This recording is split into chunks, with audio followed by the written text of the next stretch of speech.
Tout le monde en rêve. Absolument tout le monde. Ce fantasme d'avoir une confiance en soi si imparable, si dense, qu'on en devient presque dangereux. Imagine un instant, réussir chaque projet que tu lances, séduire par ta simple présence et attirer les opportunités comme un aimant, sans jamais avoir à forcer. Mais si seulement 1% des gens y parviennent, c'est parce que la majorité s'enferme dans une illusion logique. Ils attendent un signal extérieur. Ils se disent « je serai confiant quand j'aurai cet argent, quand j'aurai ce corps, quand j'aurai ce statut ». Ils attendent que le monde leur donne une raison de croire en eux. Pourtant, la vérité est brutale et elle tient en une phrase. Tu n'obtiendras pas ce que tu veux pour devenir confiant. Tu obtiendras tout ce que tu veux parce que tu l'es déjà. Comme l'écrivait Nicolas Machiavel dans Le Prince, là où la volonté est grande, les difficultés ne peuvent être grandes. La confiance n'est pas une émotion qui tombe du ciel, c'est une mécanique interne, une vertu que l'on forge. Je ne te parle pas de théorie, il y a plein d'exemples de multimillionnaires qui, plus jeunes, étaient l'antithèse du charisme, des gamins invisibles dont la voix tremblait pour commander un café, qui étaient terrorisés par le regard des autres, mais qui aujourd'hui dirigent des empires et organisent des conférences à travers le monde. Qu'est-ce qui a changé chez eux ? Ce n'est pas l'ADN, mais la compréhension des 3 forces invisibles de la psychologie humaine. Dans cette vidéo, je vais te montrer comment ils s'y sont pris, comment passer d'une vie que tu subis à une vie que tu dictes. On va parler de cohérence, de gestion de la peur et de détachement souverain. Prépare-toi, car devenir dangereusement confiant, c'est d'abord accepter de détruire l'ancienne version de toi-même. On va entrer dans le vif du sujet. La première force, celle qui soutient tout l'édifice, c'est la cohérence. La plupart des gens marchent dans la rue en se répétant des affirmations positives du style « je suis fort, je suis beau, je suis capable », mais au fond d'eux, une petite voix ricane. Pourquoi ? Parce que ton cerveau n'est pas un enfant qu'on berce avec des mensonges. Ton cerveau est un système de surveillance ultra perfectionné. Imagine que tu as un drone invisible qui te suit 24 heures sur 24. Il ne regarde pas tes intentions, il ne lit pas tes rêves, il n'écoute pas tes excuses. Il enregistre uniquement tes actes. Ce drone, c'est ton système nerveux. Et ce qu'il cherche, c'est une seule chose, la preuve que tu es quelqu'un de fiable. La vérité, c'est que tu ne manques pas de confiance. En réalité, ton cerveau a simplement rendu un verdict, tu n'es pas digne de confiance. C'est dur à entendre, mais c'est la clé de ta libération. Chaque fois que tu as dit « demain je me lève à 6 heures » et que tu as éteint l'alarme pour te rendormir, tu as perdu un point de crédibilité. Chaque fois que tu as promis de commencer ce projet, de rappeler cette personne ou d'arrêter de scroller et que tu ne l'as pas fait, ton cerveau a pris une note mentale. Il parle, mais il n'agit pas. Il ment. À force de te mentir, tu as brisé le contrat sacré que tu as avec toi-même. Le manque de confiance, c'est simplement le résultat de ce divorce intérieur. Ton cerveau est devenu ton propre procureur. Comme le disait Machiavel, dans une réflexion sur la stabilité des États, les promesses faites par force ne sont ni gardées ni rompues. Mais pour toi, c'est pire. Tu te fais des promesses par choix et tu les romps par paresse. Résultat, ton tribunal intérieur te condamne à l'impuissance. Regarde un peu cet enfant timide et faible qui se fait marcher dessus par ses camarades à l'école, qui, après s'être fait bousculer dans les couloirs, s'excuse presque d'exister. Chaque soir, dans sa chambre, il se fait des scénarios tout seul dans sa tête. Il s'imagine tenant tête à ses persécuteurs, parlant avec assurance, leader. Il se jure même que demain, tout changerait. Mais le lendemain, hélas, la peur revient et il baisse à nouveau les yeux. À force de répéter ce cycle, il finit par croire que c'est dans sa nature d'être faible. Mais c'était faux. Ce n'est pas sa nature, mais sa réputation interne. Son cerveau a tellement de preuves de ses renoncements qu'il ne le laisse même plus essayer. Il lui répète « À quoi bon ? Tu vas encore abandonner ?» Et il a totalement raison de le dire. Tout ce qu'il fait, c'est protéger ce petit enfant de la déception. Tu dois comprendre que la confiance n'est pas une émotion. C'est une statistique. Si on doit en écrire une formule, ce serait confiance égale action réelle sur promesse faite. Si tu veux augmenter le résultat, tu as 2 leviers. Soit tu fais plus d'actions, soit tu fais moins de promesses en l'air. Les gens dangereusement confiants ne sont pas forcément des surhommes. Ce sont simplement des gens qui ont un ratio de 1 pour 1. S'ils disent qu'ils vont faire une chose, ils la font. Même si c'est insignifiant, même si personne ne regarde. C'est là que réside la vraie puissance. Machiavel expliquait que pour un prince, il est crucial d'être craint ou aimé. Mais par-dessus tout, il doit être constant. Si tes actions sont imprévisibles et tes paroles fragiles, tu perds ton autorité. Sur toi-même, c'est la même loi. Alors, comment on répare un lien de confiance brisé depuis des années? On ne commence pas par conquérir le monde, on commence par redevenir crédible. Ton but immédiat est de fournir à ton cerveau des preuves de compétence. Pour cela, tu vas mettre en place le journal de preuves. Chaque soir, tu vas noter une seule action, une seule, où tu as tenu parole. Pas un rêve, pas une intention, une preuve. Par exemple, j'ai dit que je ferais 10 pompes, je les ai faites. Ou j'ai dit que je ne mangerais pas de sucre aujourd'hui, je n'en ai pas mangé. C'est ainsi que tu reconstruis ton amour-propre. L'amour-propre, ce n'est pas se trouver beau dans le miroir, c'est le respect que tu as pour l'homme ou la femme qui te regarde dans la glace parce que tu sais que cette personne ne ment pas. Mais pour que cette force s'active, tu dois identifier la micro-habitude de la honte. On en a tous une, ce truc que tu fais en cachette et qui te fait baisser les yeux devant ton propre reflet. Le scroll infini sur TikTok, la malbouffe émotionnelle, le porno chronique. Pendant les 7 prochains jours, je te demande de jeter cette habitude à la poubelle. Pas pour toujours, juste pour 7 jours. Pourquoi? Pour prouver à ton cerveau que tu as repris les commandes du navire. Machiavel disait « Il n'y a pas d'autre façon de se garder des flatteries que de faire comprendre aux hommes que te dire la vérité ne t'offense pas. » La vérité ici, c'est que tu as été ton propre flatteur, te racontant des histoires pour ne pas agir. Arrête de te flatter. Regarde la réalité en face. En 7 jours de cohérence absolue, ton niveau de confiance va exploser. Non pas parce que ta vie aura changé radicalement, mais parce que tu auras enfin cessé de te trahir. Quand tu es cohérent, tu n'as plus besoin de chercher la confiance. Elle émane de toi. Tu deviens prévisible pour toi-même et donc redoutable pour les autres, parce que rien ne peut arrêter quelqu'un qui fait ce qu'il dit. Force 2. L'inconfort ou la vertu du danger. Une fois que tu as commencé à rétablir la paix avec ton tribunal intérieur, tu vas faire face à un deuxième obstacle, bien plus insidieux, le confort. Le confort est le cimetière de l'ambition. C'est une cage dorée qui te murmure que tu es bien là où tu es, alors qu'en réalité, tu es en train de stagner. La plupart des gens pensent que la confiance est un bouclier qui les protégera des coups. Ils se trompent. La confiance est une épée, et une épée ne s'aiguise que par le frottement. Si tu restes dans ce que tu maîtrises, tu n'as pas de confiance, tu as seulement des habitudes. La véritable confiance, celle qui est dangereuse, naît précisément là où tes certitudes s'arrêtent. Nicolas Machiavel avait un concept fascinant pour décrire les hommes qui marquent l'histoire, la virtu. Ce n'est pas la vertu morale au sens chrétien du terme, mais la force de caractère, l'habileté et l'audace d'agir dans un monde incertain. Pour lui, le monde est régi par la fortuna, la chance, les événements imprévisibles, qu'il comparait à une rivière en crue.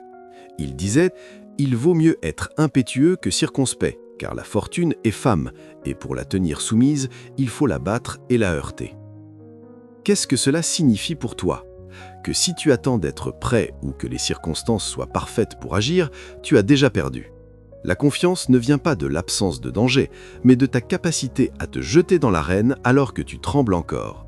Le danger est le terrain de jeu de la confiance. Ton cerveau est un organe archaïque. Son seul but est ta survie, pas ton épanouissement. Face à l'inconnu, qu'il s'agisse de monter une entreprise, d'aborder une personne qui te plaît ou de prendre la parole, il déclenche la même alerte rouge que s'il voyait un prédateur.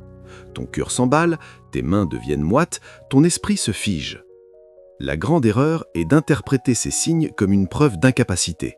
Tu te dis « si je panique, c'est que je ne suis pas fait pour ça ». C'est l'inverse. La peur est un GPS intérieur. Elle t'indique exactement où se trouve la frontière de ta prochaine version de toi-même. Les Navy Seals, l'élite absolue de l'armée américaine, ne cherchent pas à supprimer la peur. Ils apprennent à être confortables dans l'inconfort. Ils savent que leur rythme cardiaque s'accélère, c'est que la mission commence. Ils transforment l'anxiété en une énergie de combat. Pour devenir dangereusement confiant, tu dois arrêter de voir la peur comme un stop et commencer à la voir comme un signal de départ. Comment passe-t-on alors du mec terrorisé au leader calme dans la tempête? Par la loi de l'exposition. La première fois que tu fais quelque chose qui te fait peur, ton système nerveux hurle à la mort. La 10e fois, il s'ennuie. Machiavel notait que l'observateur qui ne voit que les résultats ne comprend jamais les périls qu'il a fallu braver. Les gens verront ton assurance et diront « il a de la chance, il est né comme ça ». Ils ne verront pas les centaines de fois où tu as forcé tes jambes à avancer alors qu'elles voulaient reculer. Chaque fois que tu traverses une zone d'inconfort sans mourir, tu envoies un message clair à ton cerveau. L'inconfort ne me tue pas, il me nourrit. À force, tu développes une addiction à cet inconfort. Tu commences à chercher les situations qui font fuir les autres. C'est là que tu deviens réellement dangereux. Pourquoi? Parce que la plupart des gens sont limités par ce qu'ils sont prêts à endurer. Si tu es le seul capable de rester calme là où tout le monde panique, tu possèdes le terrain. Tu ne subis plus la situation, tu la domines. Si tu veux muscler cette force, tu dois t'entraîner de manière délibérée. Ne cherche pas l'approbation, cherche le non. Demande une réduction sur ton café sans raison. Va bosser dans un lieu public et installe-toi au milieu, bien en vue. Pose une question bête en pleine réunion. Ton but est de prouver à ton cerveau que le jugement des autres n'a aucun pouvoir physique sur toi. Le ridicule ne tue pas, il libère. En apprenant à être ridicule, tu tues ton ego. Et une fois que ton ego est mort, la peur du regard des autres disparaît avec lui. Machiavel disait que le prince doit éviter d'être méprisé, mais qu'il doit surtout savoir utiliser la force quand la diplomatie échoue. Ta force, ici, c'est ton insensibilité à l'inconfort. Un homme qui n'a plus peur d'échouer ou d'être jugé est un homme qui possède une liberté totale de mouvement. Et il n'y a rien de plus effrayant pour tes concurrents qu'un adversaire qui n'a rien à perdre et qui avance malgré la tempête. La confiance, c'est l'habitude de l'inconfort. C'est savoir que, peu importe la hauteur du mur, tu as déjà appris à grimper sous la pluie. Alors, pose-toi la question.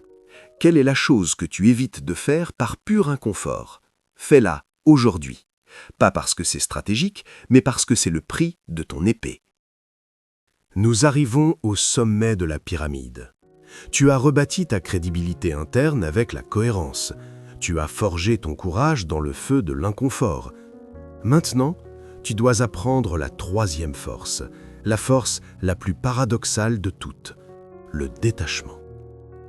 La plupart des gens qui cherchent la confiance en soi tombent dans un piège fatal. Ils essaient trop fort. Ils sont dans la performance permanente.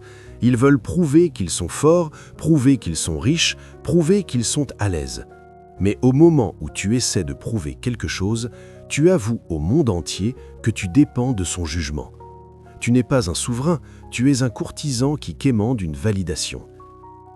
La puissance du souverain, c'est le moment où tu n'as plus rien à prouver, même pas à toi-même. C'est l'art de l'indifférence sélective. Machiavel, dans ses analyses sur le pouvoir, expliquait que le prince doit savoir jouer de l'apparence, mais qu'il ne doit jamais en être l'esclave. Il disait « Chacun voit ce que tu parais, peu perçoivent ce que tu es ». Le danger, c'est de se perdre dans ce que l'on paraît. La vraie confiance commence quand tu cesses de jouer un rôle pour satisfaire la galerie. Tant que tu as besoin que les gens pensent que tu as confiance en toi, tu es vulnérable. Si quelqu'un doute de toi et que cela te blesse, c'est que ton trône est encore fragile. Le souverain, lui, est assis sur une base solide, ses preuves passées. Il sait qui il est. Si le monde l'acclame, il ne s'enivre pas. Si le monde le hue, il ne vacille pas. Ce détachement crée une aura de mystère et de puissance que l'on appelle le charisme. Le charisme, ce n'est pas faire beaucoup de bruit, c'est être si plein de soi-même que le silence des autres devient une marque de respect. Regarde, il existe une loi psychologique cruelle. Plus tu poursuis désespérément quelque chose, plus elle s'éloigne de toi. C'est vrai pour l'argent, c'est vrai pour l'amour, et c'est terriblement vrai pour la confiance. Lorsque tu agis avec l'intention d'obtenir un résultat précis pour te sentir valable, tu envoies un signal de manque à ton cerveau. Tu lui dis « Je ne suis pas assez tel que je suis, j'ai besoin de cette victoire pour exister ». Ton cerveau enregistre cette insécurité et tes gestes deviennent rigides, ta voix se crispe, ton regard devient fuyant. Tu perds ton flot. Machiavel nous enseigne que l'observateur ne doit jamais voir l'effort. La puissance souveraine, c'est accomplir des choses difficiles avec une aisance déconcertante, comme si cela ne nous coûtait rien. Pour atteindre cet état, tu dois te détacher du résultat. Tu agis parce que c'est juste, parce que c'est ce que tu as dit que tu ferais, mais tu te fiches de savoir si tu vas gagner ou perdre sur le moment. Ce détachement te rend imprévisible, et donc, aux yeux de Machiavel, redoutable. C'est ici que le dangereusement confiant se distingue du narcissique. Le narcissique a peur de ses failles, il les cache derrière un mur de vantardise. Le souverain, lui, est si sûr de sa valeur qu'il n'a pas peur de montrer ses hésitations ou ses erreurs. Il n'y a rien de plus puissant qu'un homme capable de dire « je ne sais pas » ou « je me suis trompé » avec un calme absolu. Cela montre que ton estime de toi ne dépend pas d'une perfection imaginaire. Tu es en paix avec ta propre humanité. Il est plus sûr d'être craint que d'être aimé, si l'on ne peut être les deux. Machiavel. Dans le contexte de la confiance moderne, être craint, c'est être respecté pour sa solidité inébranlable. Et ce respect ne vient pas de ta force brute, mais de ton immunité face aux critiques. Si rien ne peut t'atteindre, tu es le maître du jeu. Pour incarner cette troisième force, tu dois apprendre à habiter ton propre espace. Ne réponds pas trop vite aux questions, prends le temps du silence, ne cherche pas à combler les blancs dans une conversation, ne justifie pas tes choix quand on ne te l'a pas demandé. Le souverain ne se justifie pas, il décrète. En agissant ainsi, tu éduques ton cerveau et ton entourage à comprendre que ta source de validation est interne. Tu deviens ce que Machiavel appelait un prince nouveau, celui qui ne doit son ascension qu'à son propre mérite et à sa propre force de caractère. En fin de compte, la confiance absolue, ce n'est pas d'être sûr de soi, c'est d'avoir foi en sa capacité à gérer n'importe quelle situation, y compris l'échec. C'est passer du faire à l'être.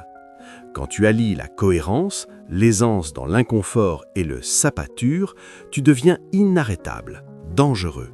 Tu ne cherches plus la lumière, tu es la source de la lumière. Et comme le dirait Machiavel, à ce stade, ce n'est plus toi qui poursuis la fortune, c'est la fortune qui commence à te suivre, car elle reconnaît en toi un maître. Tu n'as plus besoin de demander la permission d'exister, tu es là. Et c'est précisément cela qui te rend dangereusement confiant. On arrive au bout de ce voyage. Tu as maintenant les 3 clés de la citadelle, la cohérence pour rebâtir ton honneur, l'inconfort pour aiguiser ta lame et le détachement pour porter ta couronne. Mais comprendre ces principes ne suffit pas. Machiavel disait « Il y a une telle distance entre la manière dont on vit et celle dont on devrait vivre que celui qui laisse ce qui se fait pour ce qui se devrait faire apprend plutôt à se perdre qu'à se conserver. » En clair, si tu éteins cette vidéo et que tu retournes à tes vieilles habitudes, tu viens de perdre 18 minutes de ta vie. La confiance n'est pas un concept intellectuel, c'est une pratique physique. C'est le choix que tu fais à l'instant même où tu poses ton téléphone. Le monde n'a pas besoin d'un énième spectateur qui rêve de puissance. Le monde a besoin de leaders qui n'ont plus peur de leur propre ombre, des hommes et des femmes qui sont devenus dangereusement confiants, non pas pour écraser les autres, mais pour ne plus jamais se laisser écraser par la peur, le doute ou le regard d'autrui. Dès aujourd'hui, applique la règle de la cohérence. Tiens cette micro-promesse. Demain, va chercher cet inconfort qui te fait vibrer et surtout, arrête de demander la permission d'être toi-même. Le trône de ta vie est vide, il n'attend que toi pour l'occuper. Si cette vidéo a réveillé quelque chose en toi, prouve-le par une action immédiate. Engage-toi en commentaire à tenir une promesse envers toi-même ces 7 prochains jours. Abonne-toi pour ne pas rater les prochaines étapes de ta transformation. Ne sois plus celui qui subit, sois celui qui décide, deviens souverain, deviens dangereux. On se retrouve dans la prochaine vidéo.